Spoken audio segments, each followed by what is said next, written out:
नमस्कार साथियों, मैं आज आप सबसे यूकेलिप्टस की खेती के विषय में बात करेंगे। तो क्या जल भराव वाले क्षेत्र में यूकेलिप्टस का पौधारोपण किया जा सकता है? तो इस पर चर्चा करेंगे।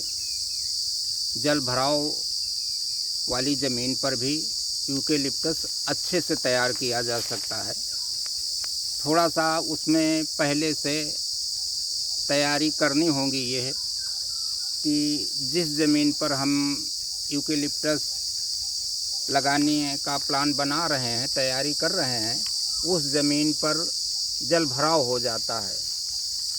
तो वहाँ पर बरसात के पहले, जैसे अब बरसात आने वाली है, शुरू होने वाली है, और ये इस समय हम उस खेत में जो पंक्ति हम बनाएंगे यूकेलिप्टस के पेड़ पौधारोपण के लिए, उस पंक्ति को हम जेसीबी मशीन से सामान्य धरातल से उसको ऊंचा कर देंगे। अब ये ऐसी ही ज़मीन है, ये मेरी ही ज़मीन है और मेरे ही पेड़ लगाए हुए हैं। तो ये आप देख रहे होंगे कि यहाँ जो है मेड़ें बनी हुई हैं, मेड़ों पर पेड़ लगे हुए हैं।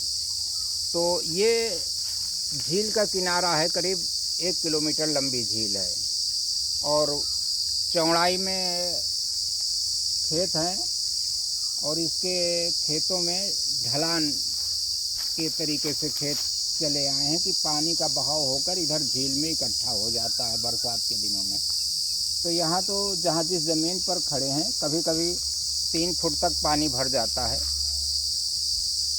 तो ये जो मेड़ें बनाई गई हैं, ये उस समय 3 फीट से थोड़ा ऊपर ही बनाई गई थी। जो इसका धरातल है, जेसीबी मशीन से मेड़ें बनाई गई थी 4 फीट 5 फीट की चौड़ान में, और जो है 3 साढ़े 3 फीट की ऊंचाई में बनी थी। हालांकि अब वो मेड़ें बैठ गई हैं, थोड़ा सा उनकी ऊंचाई उतनी नहीं रह गई है, लेकिन अब ये जल भराव, इनके तनों तक जल भराव हो जाएगा तो कोई समस्या नहीं है। तो 1-2 साल ये सुरक्षा करनी होती है कि पेड़ों पर जल भराव ना होने पाए, उनके तने पर जल ना चढ़ने पाए। तो इसलिए इस जल भराव वाली ज़मीन पर बहुत अच्छे से इसकी खेती हो सकती है। ऐसे क्षेत्र जहाँ जल भराव हो जाता है या बाढ़ आ जाती है या डूब का पानी चढ़ जाता है, वहाँ से जब अच्छी दूसरी फसलों की हो सकता है कि अच्छी कमाई न मिल पाती हो, या धान की फसल जैसे लगाई जाती तराई वाले इलाके में, तो ज़्यादा पानी हो गया तो धान की फसल की रोपाई नहीं हो पाई। रोपाई करने के बाद ज़्यादा पानी हो गया, ऊंचाई तक भर गया तो धान की फसल नष्ट हो गई। ये सब कारण बनते हैं। तो ऐसी ज़मीन पर हम यूकेलिप्टस की खेती बड़ी सफलतापूर्वक कर सकते हैं, और ऐसी ज़मीन पर यूकेलिप्टस की बढ़वार मोटाई भी बहुत अच्छे से होगी।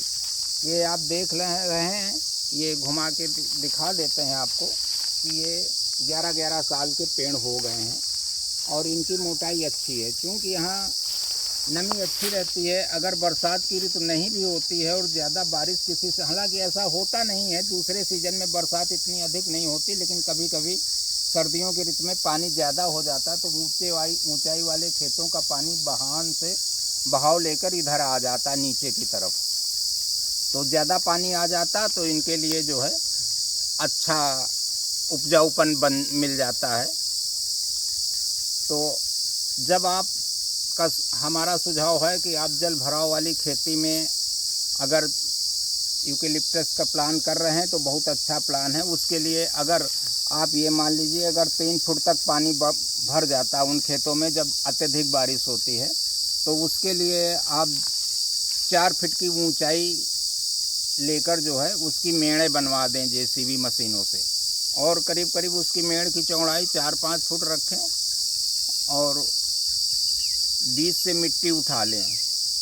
इसमें आपका बरसात का पानी तने पर नहीं चढ़ेगा तो पेड़ के विकास करने में कोई दिक्कत नहीं आएगी। और 2-3 साल के बाद अगर तने पर पानी भी चढ़ जाता है तब भी इसके पेड़ फिर सुरक्षित बने रहेंगे। बरसात ऋतु में अगर वो 4 6 8 दिन पानी तने के लेवल के मतलब जहाँ से ज़मीन के जड़ों के ऊपर से तने का कुछ हिस्सा भी पानी से कवर रहता है तो वो कोई दिक्कत नहीं पेश करेगा, पेड़ जीवित बने रहेंगे। और जब विकास भी करने लगेंगे तो वो नुकसान उनकी जो छाल होती है जिसको हम अपने यहाँ बक्कल या बकलक बोलते हैं वो मजबूत हो जाता है तो वो पानी में बर्दाश्त कर लेता, उसमें सड़ते गलते नहीं हैं वो छाल, तो पेड़ को कोई नुकसान नहीं पहुँचता है। इसमें एक सबसे बड़ी बात ये है कि जो निचला धरातल है वो फिर जब आप कुछ न कुछ साल में वो ऊंचाई ले लेता। ऊंचाई धरातल की मिट्टी ऊंचाई क्यों ले लेती है? असल में जब ये वृक्षों पर ये इनकी पत्तियों पर आंधी हवा से जो धूल आती है वो टिक जाती है और धूल जब नीचे गिरती है तो नीचे सब पत्तियां पड़ी होती हैं तो पत्तियों से फिर दोबारा हवा में वो धूल जा नहीं पाती, वो ज़मीन की सतह पर ही बैठ जाती है। तो इस प्रकार से बाहर से जो धूल उड़ के आती है, अब हम लोगों के घरों में भी जो है देखिए अगर 8 दिन घर बंद रहता है तो उसमें धूल आ जाती, कितनी मोटी परत धूल की जमा हो जाती है। तो धूल का हिसाब ये है वो कण जमा होते रहते हैं, क्योंकि यहाँ पत्तियाँ पड़ी होती हैं तो पत्तियों के बीच में वो धूल जमती रहती है। तो साल में 1-1.5 सेंटीमीटर धरातल तुम आपका धूल से ऊंचाई ले लेता है। तो और दूसरी बात जो पत्तियाँ इसकी पेड़ों की पत्तियाँ गिरती हैं, ये पत्तियाँ भी सड़ती हैं तो वो भी जो है कुछ न कुछ वो तत्व रूप में वो भी पत्तियाँ सड़ के जो खाद रूप में बन जाती हैं, उनका भी कुछ ऊंचाई इस प्रकार भी हो जाती है।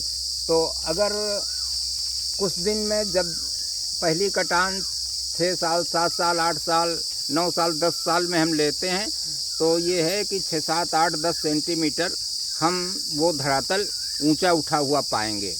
तो इसमें भविष्य में 1-2 फ़ायदे, एक तो हमारी फसल भी अच्छे से हो रही है, दूसरी बात है ज़मीन का धरातल अगर हम 6-6 7 साल में फसलें इसकी लेते हैं 8 साल में या 10 साल में, यूकेलिप्टस की एक खेत में 4 कटिंग तक मिल जाती हैं। वो हम चाहे उस कटिंग को 6 साल में लें 8 साल में लें या 10 साल में लें, ये है पहली कटिंग देर से मिलती है, उसके बाद जब दोबारा पेड़ तैयार होते हैं तो वो उनका विकास उनकी बढ़वाड़ ज़्यादा जल्दी से होती है। ये होता है दोबारा में कई कल्ले निकलते हैं तो हम ज़रूरत के हिसाब से एक पेड़ में 2 कल्ले तक रख देते हैं। 2 कल्ले उतने मोटे तो नहीं होते हैं, लेकिन जब एक पेड़ की जगह पर 2 पौधे होंगे तो मोटाई उतनी अच्छी नहीं लेंगे, लेकिन एक की जगह पर 2 तैयार हैं, लेकिन उनकी बढ़वाड़ जो है काफ़ी तेज़, क्योंकि उनकी पुरानी जड़ें होती हैं, पुरानी जड़ों से उनको पोषण मिला करता है तो वो बढ़वाड़ बहुत तेज़ी से लेते हैं पुरानी जड़ों से, क्योंकि वो नए कल्ले निकलते हैं बगल से। इस प्रकार से यूकेलिप्टस की कई फसलें हम ले सकते हैं। अगर हम अपने खेत में 30-35 साल तक यूकेलिप्टस रखते हैं तो निश्चित रूप से ज़मीन का धरातल 30-35 सेंटीमीटर उठ जाएगा। और ये झील का किनारा है, आपको झील के बीच से ही रही है और ये झील के किनारे पेड़ बड़े अच्छे से इनका विकास हुआ है। देखिएगा 11 साल के पेड़ हैं और इनके कुछ पेड़ों के तने काफ़ी अच्छे हो गए हैं। तो जल भराव वाले क्षेत्र में जहाँ है आपकी ज़मीन है जहाँ से आपको अच्छा उत्पादन नहीं मिल पा रहा है, मेरा कहना है कि आप ऐसी ज़मीन पर यूकेलिप्टस की खेती करें और यूकेलिप्टस से लाभ अर्जित करें और उस तुलनात्मक रूप से आपको बहुत अच्छा लाभ, जो भी खेती आप कर रहे हैं तुलनात्मक रूप से आपको लाभ अच्छा होगा। और यूकेलिप्टस खेती से ये होगा कि इसको पानी भी ज़्यादा ज़रूरत पड़ती है, क्योंकि ज़्यादा पानी वाला क्षेत्र होगा तो इसको पर्याप्त पानी भी मिलता रहेगा। और दूसरी बात है कि ये जो प्रकृति में इस प्रकार से सहायक होंगे कि ज़रूरत की जो दूसरी लकड़ियों की ज़रूरत होती है, लकड़ियों की ज़रूरत वाले काम जो दूसरे पेड़ों को काट करके जो है संभव हो पाते हैं, वो पेड़ सुरक्षित बचे रहेंगे और उनकी जगह पर यूकेलिप्टस की पूर्ति व्यावसायिक ज़रूरतों के लिए, अन्य ज़रूरतों के लिए ये यूकेलिप्टस आप लकड़ी की पूर्ति करता रहेगा तो और सारे पेड़ सुरक्षित बने रहेंगे।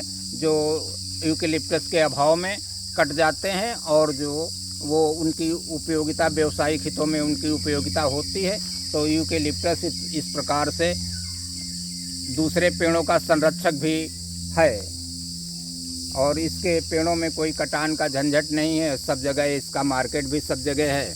कहीं भी आप दूसरों को भी बेचना चाहेंगे तो बहुत आसानी से बिक जाता है। इसके व्यापारी भी मिल जाते हैं, खरीदार, ठेकेदार जो इसको कटान करा लेते हैं, या आप अपने लोकल में खुद कटान करके लकड़ियों की अड्डी होती हैं, प्लाईवुड की फैक्ट्रियां होती हैं, वहां आप पहुंचा सकते हैं। तो मेरा कहना है कि अच्छे से आप इसको अपने जल भराव वाली खेत हैं कुछ आपके जहाँ से आपको सही ढंग से उत्पादन नहीं मिल पाता है, तो आप वहाँ इसकी खेती से लाभ अर्जित करें। नमस्कार।